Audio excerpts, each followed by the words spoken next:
ఉత్తమ్ కుమార్ రెడ్డి గారి అధ్యక్షన మంత్రులు దామోదర్ రాజనరసింహ, దుద్దిల్ల శ్రీధర్ బాబు, శ్రీ పొన్నం ప్రభాకర్, శ్రీమతి ధనసరి అనసూయ సీతక్క, ఎంపీ మల్లు రవి సభ్యులుగా కమిటీని నియమించింది.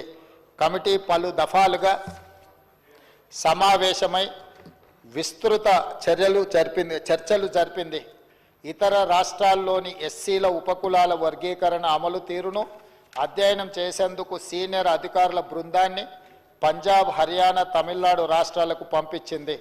సుప్రీంకోర్టు తీర్పు అమలుకు అనుసరించాల్సిన విధానాలపై రాష్ట్ర న్యాయశాఖ కార్యదర్శి, రాష్ట్ర అడ్వకేట్ జనరల్ నుంచి న్యాయ సలహాను స్వీకరించింది. విస్తృత సమావేశాలు, సంప్రదింపుల అనంతరం వర్గీకరణపై లోతైన అధ్యయనం కోసం ఏకసభ్య న్యాయ కమిషన్ను వేయాలని కమిటీ సిఫార్సు చేసింది. అధ్యక్ష, కమిటీ సిఫార్సు ప్రకారం రాష్ట్ర ప్రభుత్వం 2024 అక్టోబర్ 11వ తేదీన డాక్టర్ జస్టిస్ షమీమ్ అఖ్తర్ గారి ఆధ్వర్యంలో ఏకసభ్య న్యాయ కమిషన్ను జీవో 8 ద్వారా ఏర్పాటు చేసింది.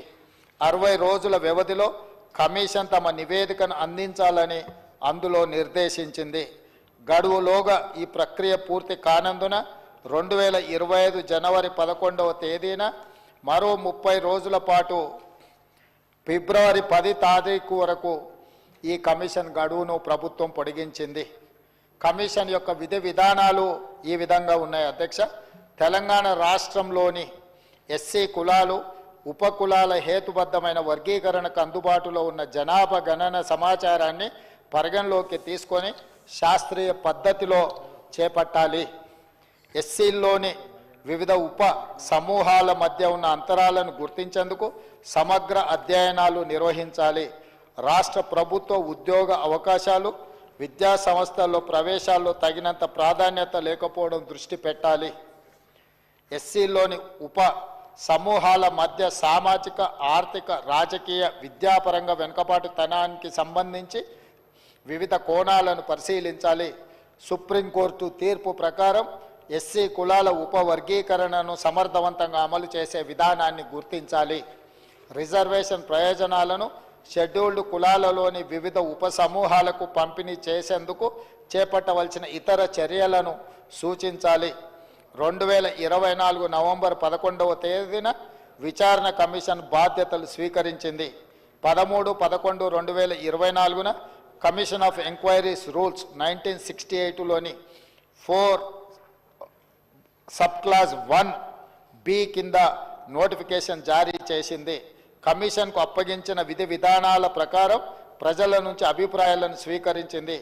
2024 డిసెంబర్ 4 నుంచి 2025 జనవరి 3వ తేదీ వరకు రాష్ట్రంలోని వివిధ జిల్లాల్లో కమిషన్ పర్యటించింది. మెదక్, రంగారెడ్డి, నల్గొండ, ఖమ్మం, హైదరాబాద్, కరీంనగర్, వరంగల్, మహబూబ్ నగర్, నిజామాబాద్, ఆదిలాబాద్ 10 పూర్వపు జిల్లాలను సందర్శించి ప్రజల నుంచి విజ్ఞప్తులను స్వీకరించింది. ప్రజల అభిప్రాయాలను నేరుగా అడిగి తెలుసుకుంది. కొన్ని జిల్లాల్లో ఎస్సీ ఆవాసాలను సందర్శించింది. ఈ పర్యటనల సందర్భంగా ప్రజల నుంచి మొత్తం 4750 విజ్ఞప్తులను కమిషన్ స్వీకరించింది. వీటితో పాటు కొందరు వ్యక్తిగతంగా అర్జీలు అందించారు. కొందరు హైదరాబాదులోని విచారణ కమిషన్ కార్యాలయానికి మెయిల్ ద్వారా పంపించారు. ఆఫ్లైన్, ఆన్లైన్ ద్వారా మొత్తము 8681 విజ్ఞాపనలను కమిషన్ అందుకుంది. వీటితో పాటు ఎస్సీల 59 కులాల జనాభా, అక్షరాస్యత, ఉపాధి, విద్యా సంస్థలలో ప్రవేశాలు, ప్రభుత్వ ఉద్యోగ నియామకాలు, ఆర్థిక సహాయం మరియు రాజకీయ ప్రాతినిధ్యాలకు సంబంధించిన డేటాను అన్ని ప్రభుత్వ విభాగాలు, గ్రాంటింగ్ ఎయిడ్ సంస్థలు, ప్రభుత్వ రంగ సంస్థల నుంచి విచారణ కమిషన్ సేకరించింది.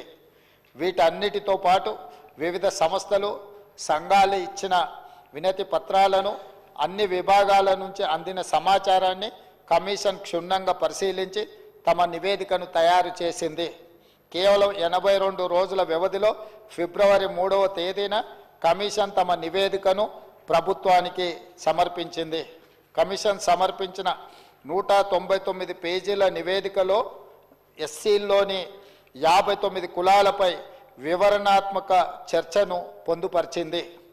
కమిషన్ యొక్క ప్రధాన సిఫార్సులు అధ్యక్ష, ఎస్సీలకు సంబంధించిన 59 కులాలను గ్రూప్ 1, గ్రూప్ 2, గ్రూప్ 3 3 గ్రూపులుగా విభజించాలని కమిషన్ సిఫార్సు చేసింది.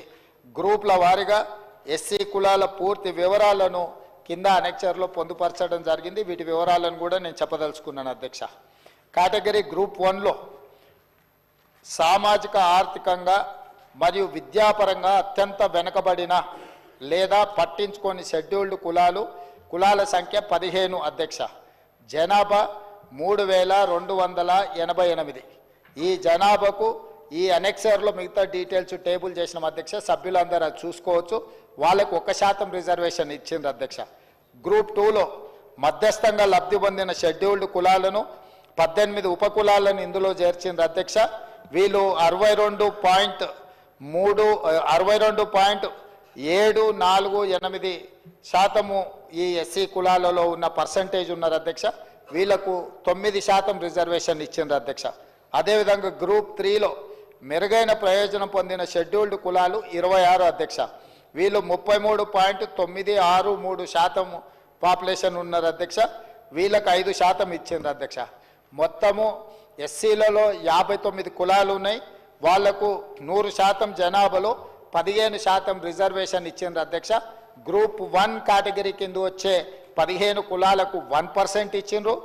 గ్రూప్ 2 కేటగిరీ కింద వచ్చే 18 కులాలకు 9% ఇచ్చిండ్రు. గ్రూప్ 3 కేటగిరీ కింద వచ్చే 26 కులాలకు 5%. ఈ విధంగా 15% రిజర్వేషన్ వివిధ ఉపకులాలకు కమిషన్ పంచివ్వడం జరిగింది అధ్యక్ష. అదేవిధంగా అధ్యక్ష, ఉద్యోగ ఖాళీలను క్రమబద్ధంగా మరియు సమాన పద్ధతిలో భర్తీ చేయడానికి కమిషన్ ప్రిఫరెన్షియల్ మోడల్ని ప్రతిపాదించింది అధ్యక్ష. గ్రూప్ 1లో నోటిఫై చేయబడిన మరియు భర్తీ చేయని ఖాళీలను తదుపరి ప్రాధాన్యత గ్రూప్ అంటే గ్రూప్ 2 ద్వారా భర్తీ చేయాలి. గ్రూప్ 2లో భర్తీ చేయని ఖాళీలను గ్రూప్ 3 ద్వారా భర్తీ చేయాలి. అన్ని గ్రూపులలో తగిన అభ్యర్థులు అందుబాటులో లేకపోతే భర్తీ చేయని ఖాళీలను క్యారీ ఫార్వర్డ్ కింద భర్తీ చేయాలి. అదేవిధంగా అధ్యక్ష, ఎస్సీ కులాలకు రోస్టర్ పాయింట్లను కమిషన్ ఈ విధంగా సిఫార్సు చేసింది. గ్రూప్ 1కి ప్రతిపాదిత రోస్టర్ పాయింట్లు 7 అధ్యక్ష. గ్రూప్ 2లో వాళ్ళు ప్రతిపాదించిన రోస్టర్ పాయింట్లు 2, 16, 27, 47, 52, 66, 72, 87, 97 అధ్యక్ష. గ్రూప్ 3లో ప్రతిపాదిత రోస్టర్ పాయింట్లు అధ్యక్ష 22, 41, 62, 77, 91 అధ్యక్ష. అదేవిధంగా అధ్యక్ష, కమిషన్ క్రిమీ లేయర్ ప్రవేశపెట్టాలని సిఫార్సు చేసింది. ఎమ్మెల్యేలు, ఎంపీలు, జడ్పీ చైర్మన్లు, మేయర్లు తదితర ప్రజాప్రతినిధులతో పాటు గ్రూప్ 1 సర్వీస్లో ఉన్నవారిని, ఇలాంటి స్థానాల్లో ఉన్నవారిని క్రిమీ లేయర్గా పరిగణించాలని సూచించింది. ఈ వ్యక్తుల 2వ తరం రిజర్వేషన్ల ప్రయోజనాన్ని పొందకుండా మినహాయించేలా రాష్ట్ర ప్రభుత్వం తగిన చర్యలు తీసుకోవాలని పేర్కొంది. జస్టిస్ షమీం అఖ్తర్ గారి నేతృత్వంలోని ఏకసభ్య న్యాయ కమిషన్ ఇచ్చిన సిఫార్సులను పరిశీలించిన ప్రభుత్వం పైన పేర్కొన్న వాటిలో 1, 2, 3 సిఫార్సులను ఆమోదించింది. రిజర్వేషన్ల పరిధి నుండి క్రిమీ లేయర్ను మినహాయించడానికి సంబంధించిన 4వ నంబర్ సిఫార్సును రాష్ట్ర ప్రభుత్వం తిరస్కరించింది. అంటే అధ్యక్ష, క్రిమీ లేయర్ విధానాన్ని రిజర్వేషన్లలో ప్రవేశపెట్టండి అని ఏదైతే కమిషన్ సూచన చేసిందో క్రిమీ లేయర్ విధానాన్ని మంత్రివర్గ ఉపసంఘం రికమెండేషన్ మేరకు మంత్రివర్గము తిరస్కరించింది. ఈ విషయాన్ని సభ ద్వారా సమాజానికి అందరూ కూడా నేను చెప్పదలుచుకున్నాను అధ్యక్ష. అదేవిధంగా అధ్యక్ష, ఎస్సీ వర్గీకరణకు కమిషన్ ఇచ్చిన సూచనలకు అనుగుణంగా తదుపరి చర్యలు చేపట్టేందుకు మా ప్రభుత్వం కృత నిశ్చయంతో ఉంది. ఎస్సీ కులాల వర్గీకరణకు ఎన్నో ఏళ్లుగా ఎదురు చూస్తున్న వారికి మేలు జరుగుతుందని మా ప్రభుత్వం ఆశిస్తుంది అధ్యక్ష. దీనికి సంబంధించిన అనుబంధ వివరాలు, ఉపకులాలు ఏ గ్రూప్లో వచ్చినాయి అనేది కూడా డాక్యుమెంట్ పెట్టినాం అధ్యక్ష. దీన్ని మన సభ్యులందరూ కూడా దీన్ని చూసుకోవచ్చు. పూర్తి వివరాలను టేబుల్ చేసినాం అధ్యక్ష. తమరికి తెలుసు